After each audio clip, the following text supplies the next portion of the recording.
लाईफमध्ये काय करायचं आहे हा तुमचा पर्पज क्लिअर आहे, पण ते कशा पद्धतीनं करायचं आहे याचा वे तुम्ही शोधत असाल तर आजच्या व्हिडिओमध्ये तुमचं स्वागत आहे. आजच्या व्हिडिओमध्ये आपण बोलणार आहोत जो सगळ्यात इम्पॉर्टंट गोष्ट आहे तुम्हाला सक्सेसफुल होण्यासाठी त्याबद्दल, ती म्हणजे तुमची कन्सिस्टन्सी. बऱ्याच विद्यार्थ्यांचं किंवा बऱ्याच लोकांचं जे कोणी कोणतंही रिझन असेल, फॉर एक्झाम्पल एखाद्या कॉम्पिटिटिव्ह एक्झामसाठी प्रिपरेशन करायचं असेल, किंवा मग एखादा तुम्हाला बॉडी बिल्डिंग करायची असेल, किंवा अजूनही एखादं वेगळं रिझन असेल, एखादा बिझनेस बिल्ड करायचा असेल, एखादा स्टार्टअप बिल्ड करायचं असेल, कोणतंही रिझन असेल, एखाद्या स्पोर्ट्समध्ये अचिव्हमेंट करायची असेल, बट सगळ्यात मोठी गोष्ट जी सक्सेसच्या आड येते ती म्हणजे असते कन्सिस्टन्सी. आपण कालच्या व्हिडिओमध्ये बघितलं होतं की कशा पद्धतीनं तुमची वन थिंग म्हणजे एका वेळेस तुम्हाला एका गोष्टीवरती फोकस करायचा आहे आणि मग तुम्ही सक्सेसकडे जाणार आहात. तुम्ही कालचा व्हिडिओ बघितला नसेल तर आपल्या यूट्यूब चॅनलवरती जाऊन तो व्हिडिओ नक्की बघा. या व्हिडिओमध्ये आपण डिटेलमध्ये डिस्कशन केलं की आपला पर्पज किंवा गोल कशा पद्धतीनं ठरवायचा. बट बऱ्याच जणांचा गोल क्लिअर असतो, माहिती असतं की करायचं काय आहे, जायचं कुठं आहे हे माहिती आहे, डेस्टिनेशन माहिती आहे, बट मार्ग कसा आहे हे देखील माहिती आहे. कॉम्पिटेटिव्ह एक्झाम क्लिअर करायची आहे, रोज उठावं लागेल, अभ्यास करावा लागेल, हे माहिती आहे. तुम्हाला बॉडी बिल्डिंग करायची, रोज उठून जिमला जावं लागेल, हे माहिती आहे. तुम्हाला एखाद्या स्पोर्ट्समध्ये करिअर बिल्ड करायचं आहे तर रोज उठून एक्सरसाइज असेल, त्याची प्रॅक्टिस असेल, ह्या गोष्टी करायच्या आहेत, हे देखील माहिती आहे. बट रोज ते होत नाही. तुम्ही 2 ते 3 दिवस करता आणि 2 ते 3 दिवसानंतर त्याचं मोटिवेशन जे आहे ते मोटिवेशन चाललं जातं. कन्सिस्टन्सी जी आहे ही कन्सिस्टन्सी राहत नाही. हा खूप जणांचा प्रॉब्लेम आहे की 1 वर्षानंतर एक्झाम आहे किंवा मग एक्झाम पोस्टपोन झाली, मग या एक्झाम पोस्टपोन होतात, 1 वर्षानंतर एक्झाम आहे, हे थ्रू आउट द इयर किंवा 2 ते 3 वर्ष कशा पद्धतीनं रेग्युलरली कंटिन्युअसली अभ्यास करायचा आणि एक्झाम ॲट द एंड होणार आहे, एक्झामचा दिवस खूप दूर आहे, रोज स्वतःला कशा पद्धतीनं मोटिवेट करायचं की मी कन्सिस्टंट राहील. तर याचा एक सिंपल नियम आहे जो प्रत्येकाने वापरला देखील आहे आपल्या आयुष्यामध्ये आणि त्याचा यूज देखील केलेला आहे. फक्त तुम्हाला ती गोष्ट आठवायची आहे. थोडंसं मागे जायचं आहे आणि आपण जेव्हा 10वी 9वी 10वीला होतो, 8वी 9वी 10वीचा जनरली काळ जो होता स्कूलमध्ये असताना, त्यावेळेस आपण काय करायचो, त्यावेळेस माझ्या मते जो कोणी व्हिडिओ बघतोय त्या प्रत्येकाला चांगले मार्क्स आलेले असतील, आणि जर चांगले मार्क्स आलेले नसतील तर ते दुसऱ्या एखाद्या गोष्टीमध्ये त्यांचं प्रावीण्य असेल. कोणी स्पोर्ट्समध्ये चांगला असेल, कोणी स्पीचमध्ये चांगला असेल, अजूनही इतर काही गोष्टी असतील ज्यामध्ये तुमचं करिअर जे आहे ते तुम्ही स्वप्न बघायचे की मला हे बनायचं आहे आणि तुम्ही ती गोष्ट खूप चांगल्या पद्धतीने करायचे जेव्हा 8वी 9वी 10वीला होता. जे मुलं अभ्यास करत असतील, ज्यांचा क्लासमध्ये नंबर यायचा, त्या मुलांचा अभ्यास देखील चांगला होता, त्यांचं रुटीन व्यवस्थित होतं, डेली अभ्यास केला जायचा. बट हे का व्हायचं? तर कन्सिस्टन्सी जी आहे, या कन्सिस्टन्सी मागे एक हिडन गोष्ट आहे, ते म्हणजे मराठीमध्ये त्याला आपण म्हणूया कौतुक. कौतुक काय आहे? जेव्हा तुम्ही एखादी गोष्ट आठवून बघा, 8वीला असताना केलेली असेल, जर सपोज तुमचा पहिला नंबर आला असेल, दुसरा नंबर आला असेल क्लासरूममध्ये, त्यावेळेस सगळ्यांनी तुमचं ॲप्रिसिएशन केलं असेल. त्याला इंग्लिशमध्ये आपण म्हणूया ॲप्रिसिएशन. बरोबर. ते ॲप्रिसिएशन केल्यानंतर तुम्हाला चांगलं वाटलं, ॲप्रिसिएशन केल्यानंतर तुम्हाला अरे पहिला नंबर आला की सगळेजण ॲप्रिसिएशन करतात. घरी कोणी आले, पाहुणे आले तर आपले आईवडील त्यांना अभिमानाने सांगतात की आमच्या मुलाचा पहिला नंबर आलेला आहे, त्याला इतके इतके मार्क्स मिळालेले आहे, तो खूप हुशार आहे. तुम्ही जर रोज सकाळी उठत असाल तर तुमच्या आईवडील दुसऱ्यांना सांगतात की तो खूप लवकर उठतो, अभ्यास करतो. तुम्ही स्पोर्ट्समध्ये चांगले असाल तर स्पोर्ट्समध्ये नंबर आल्यानंतर शाळेमध्ये एखादी मॅच असेल, मॅचमध्ये चांगला स्कोर केल्यानंतर सगळेजण टाळ्या वाजवायचे, तुमच्यामुळे ती मॅच जिंकली असेल, तुमच्यामुळे त्या मॅचमध्ये तुमच्या स्कूलला प्राईज मिळालेलं असेल तर सगळेजण आनंदाने टाळ्या वाजवायचे, सगळीकडे तुमचं कौतुक व्हायचं. आणि एकदा तुमच्या ब्रेनला कौतुक झालं की त्याला पुन्हा पुन्हा ती गोष्ट करावीशी वाटते आणि म्हणून मग तुमचा जर सपोज 8वीला दुसरा नंबर आला असेल तर तुम्ही 9वीला पुन्हा अजून अभ्यास करायचे की दुसरा नंबर आल्यानंतर जर इतकं कौतुक होतंय तर पहिला नंबर आल्यावरती किती होईल, पहिला आला असेल तर पुन्हा पुढच्या वर्षी मला सेम कौतुक हवंय, सेम ॲप्रिसिएशन हवंय, म्हणून तुम्ही पुन्हा काय करायचे, पुन्हा नव्याने 9वीला गेल्यानंतर तेवढाच अभ्यास करायचे. मग 10वीला बोर्डामध्ये पहिलं यायला हवं, कारण फक्त शाळेमध्ये पहिला नंबर आला तरी इतकं कौतुक होतंय, तर 10वीला बोर्डामध्ये पहिलं आल्यावरती किती जास्त कौतुक होईल. ह्या गोष्टी तुम्ही इमॅजिन करायचे आणि त्यामुळे दररोज ऑटोमॅटिकली स्वतःला मोटिवेट करायचे. तुम्ही अभ्यास केला की ॲप्रिसिएशन करायचे. बट आत्ता झालं काय आहे, एखाद्या कॉम्पिटिटिव्ह एक्झामचा अभ्यास करत असताना किंवा मग एखाद्या स्पोर्ट्सबद्दल प्रिपरेशन करत असताना होतं काय, परीक्षा ही जनरली 1 वर्षानंतर असते, 2 वर्षानंतर असते. आणि ह्या 1 वर्षाच्या 2 वर्षाच्या पिरियडमध्ये तुम्हाला फक्त आणि फक्त अभ्यास करायचा असतो. आणि लहानपणी जे डेली ॲप्रिसिएशन व्हायचं, तुम्ही घरी राहायचे, घरचे दुसऱ्यांसमोर तुमचं ॲप्रिसिएशन करायचे, आजूबाजूचे लोक ॲप्रिसिएशन करायचे, आजूबाजूचे लोक तुमच्या आईवडिलांना येऊन सांगायचे की तुमचा मुलगा हुशार आहे किंवा तुमचा मुलगा अमुक तमुक गोष्टीमध्ये चांगलं करतो, हे आजूबाजूचे लोक येऊन सांगायचे. त्यामुळे कुठे ना कुठे 8-10 दिवसानंतर, 15 दिवसानंतर, 1 महिन्यानंतर तुम्हाला ते ॲप्रिसिएशन मिळायचं. बट आता काय होतंय, तुम्ही अभ्यास करताय, कुठेतरी बाहेर राहताय, हॉस्टेलवरती राहताय, रूमवरती राहताय, आणि हे अभ्यास करत असताना तुम्हाला ते ॲप्रिसिएशन मिळत नाहीये रोज.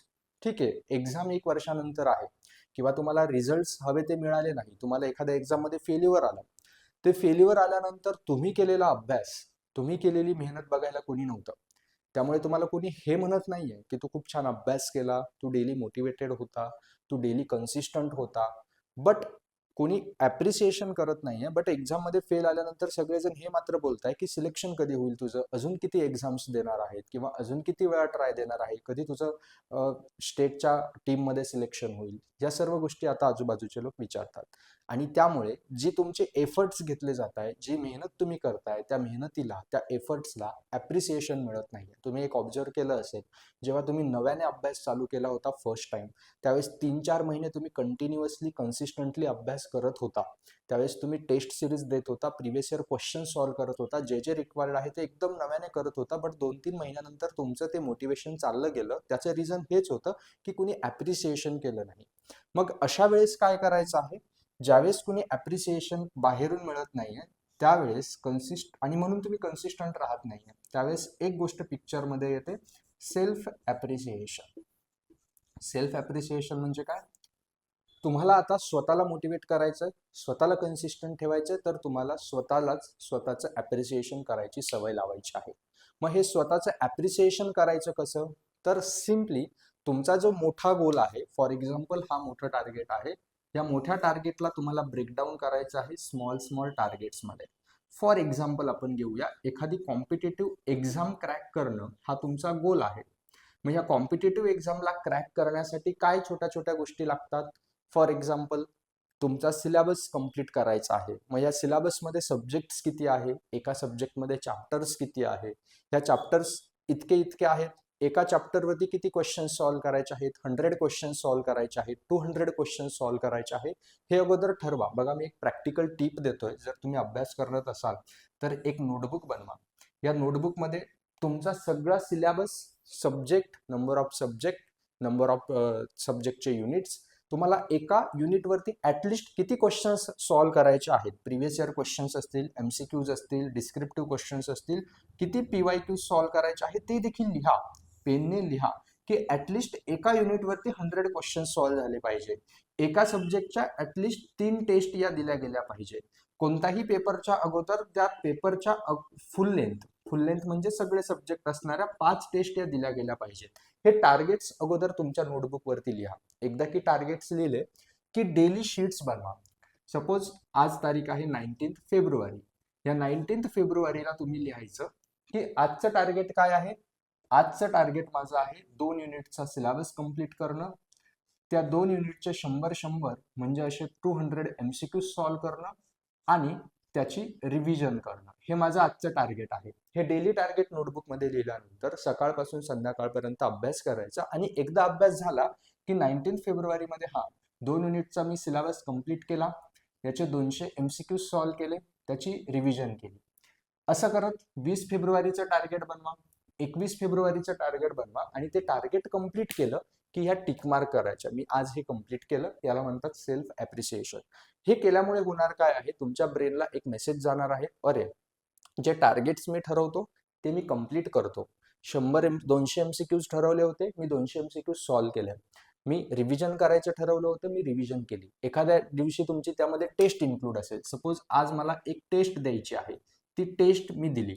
असं ठरवून ठेवा की मग सपोज तुमचे टोटल तुम्हाला 5000 MCQ सॉल्व्ह करायचे आहेत.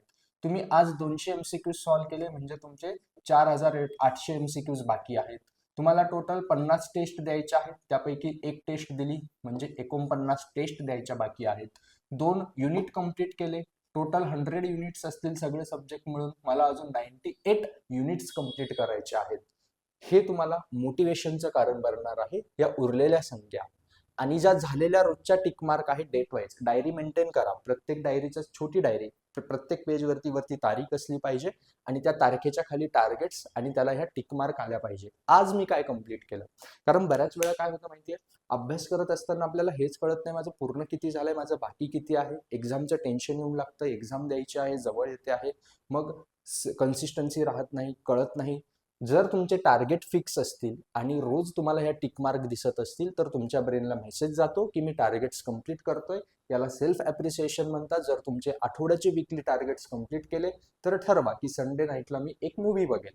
म्हणजे जे काही एक आठवड्यामध्ये ठरवलेलं होतं ते सगळं मी कंप्लीट केलं. मग संडेला याची रिव्हिजन करून नाईटला काय करेल, मी एखादा मूवी बघेल किंवा तुम्हाला मॅच आवडत असेल तर मॅच बघेल. जे काही असेल ते तुमचा विरंगुळा जो असेल ते एखादं बुक रीड करेल. ते मी संडेला करेल. बट केव्हा, जेव्हा ह्या माझ्या सगळ्या टिकमार्क जातील तेव्हा. एखाद्या दिवशी नाही कंप्लीट झालं, एखादी टिकमार्क नाही आली, त्याचं रिझन शोधा की आज मी ते का कंप्लीट केलं नाही. म्हणजे ही गोष्ट बाकी आहे हे ब्रेनला संदेश जातो. ऑटोमॅटिक कन्सिस्टन्सी क्रिएट होते. दुसऱ्या दिवशी मोटिवेशन मिळतं की मला ही टिकमार्क लावायची आहे. जेव्हा तुम्हाला ह्या रोज टिकमार्क लावायची सवय लागते तेव्हा ऑटोमॅटिकली तुम्ही प्रत्येक दिवशी ब्रेनच तुम्हाला सांगेल की आजच्या टिकमार्क बाकी आहेत आणि त्या बाकी राहिल्या तर तुम्हाला काहीतरी चुकल्यासारखं वाटेल, आज काहीतरी राहून गेलं असं वाटेल आणि ऑटोमॅटिकली एखाद्या दिवशी नाही अभ्यास झाला तर दुसऱ्या दिवशी मात्र या बाकी राहणाऱ्या टिकमार्क 20 फेब्रुवारीचे कॉलम जर तुमचे बाकी राहिले तर ऑटोमॅटिकली तुम्ही 21 फेब्रुवारीला पुन्हा लायब्ररीत जाऊन अभ्यास करणार आहात किंवा स्पोर्ट्ससाठी प्रॅक्टिस करणार आहात. तुम्ही तुमचा टार्गेट बनवून त्यासाठीचं हे शीट बनवायचं आहे. ही एक सिंपल टेक्निक आहे कन्सिस्टन्सी मेंटेन करण्याची, मोटिवेशन मेंटेन करण्याची थ्रू आउट युअर प्रिपरेशन. तुमचं प्रिपरेशन असेल किंवा इतर कोणत्याही गोष्टीसाठी, एक्झामच नाही, तुम्ही स्पोर्ट्ससाठी करताय, मग आज किती किलोमीटर पळालं पाहिजे, आज किती पुशअप्स झाले पाहिजे, आज किती पुलअप्स झाले पाहिजे, ह्या गोष्टी अशा पद्धतीनं एक शीट मेंटेन करा जे तुम्हाला कन्सिस्टंट ठेवायला मदत करेल. आजचा व्हिडिओ यासाठीच होता की कन्सिस्टन्सी कशी मेंटेन करायची हे मी आजच्या व्हिडिओमध्ये तुम्हाला एक्सप्लेन केलं. काय करायचं आहे, सेल्फ ॲप्रिसिएशन करायचं आहे. सेल्फ ॲप्रिसिएशनसाठी तुम्हाला एक बुक मेंटेन करायची आहे आणि या बुकमध्ये रोजचे डेली टार्गेट्स आणि ते डेली टार्गेट्सवरती टिक करायचे आहे. टिक कंप्लीट झाली म्हणजे तुम्हाला मेसेज मिळतो की येस, आजचं माझं काम झालेलं आहे, मला आता उद्याचं काम करायचं आहे. आठवडाभर केल्यानंतर संडेला स्वतःला काहीतरी ट्रीट द्या, मूवी बघा, चांगलं खायला जा किंवा जे काही तुमचं आवडती गोष्ट असेल ती करा. मंडेपासून पुन्हा रुटीन स्टार्ट करा. ज्या दिवशीची टिक मार्क राहून गेली त्या दिवशी बघा की ती टिक मार्क का राहिली. ऑटोमॅटिकली तुम्हाला चुकल्यासारखं वाटेल आणि चुकल्यासारखं वाटत असेल तर दुसऱ्या दिवशी ऑटोमॅटिकली प्रेरणा मिळते ती टिक कंप्लीट करण्याची. ही सिंपल स्ट्रॅटेजी आहे मोटिवेटेड राहण्याची. आता कमेंटमध्ये तुम्ही सांगायचं आहे की तुम्ही मोटिवेटेड राहत नाहीये किंवा का डिस्ट्रॅक्शन्स येत आहे आणि कोणत्या टॉपिकवरती तुम्हाला अजून व्हिडिओ हवा आहे त्यावरती आपण व्हिडिओ बनवूया. तोपर्यंत आपल्या चॅनलला सबस्क्राईब करा, व्हिडिओला लाईक करा आणि जास्तीत जास्त विद्यार्थ्यांपर्यंत हा व्हिडिओ शेअर करा. Thank you so much.